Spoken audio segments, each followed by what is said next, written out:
American, or maybe sabihin natin yung kanyang complexion, kung di man siya foreigner, no, pwedeng sabihin natin na yan, no, hindi siya maputi, no?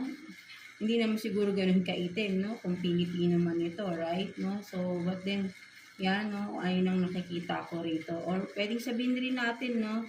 Na nasa ibang bansa. Kasi, Amerika. So, maybe baka nasa Amerika or ibang bansa, no? Kung sino man, no? So, yeah. Ayun yung nakikita ko dyan. So, tignan natin, no? Sino ba tong tao na ito na nag-iisip sa inyo? Sino ba to? Let's see. Kuha tayo ng 2 cards here for you, Libra. Sino ba yung nag-iisip sa inyo?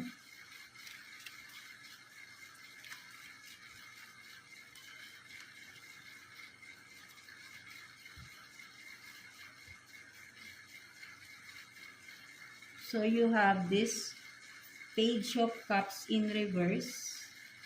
And then, Queen of Pentacles in reverse. Sa nakikita ko rito, Libra, no, ang taong na to, no, this person, no, sabihin natin na parang may communication, no, for some of you, no, with the Page of Cups in reverse, no,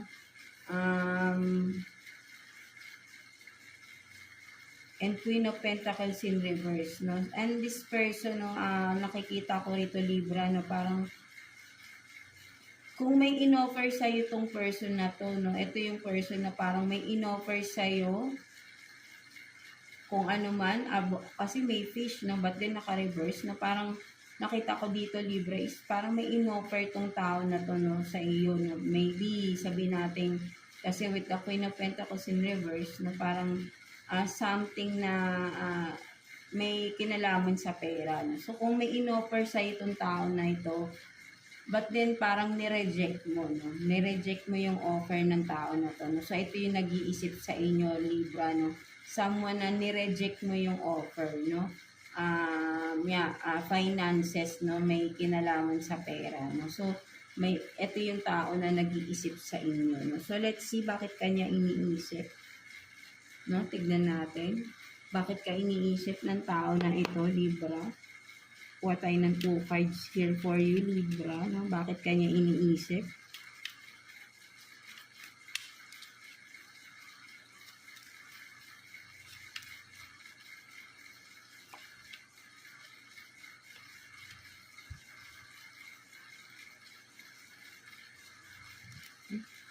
So, you have this, the Fool, and then,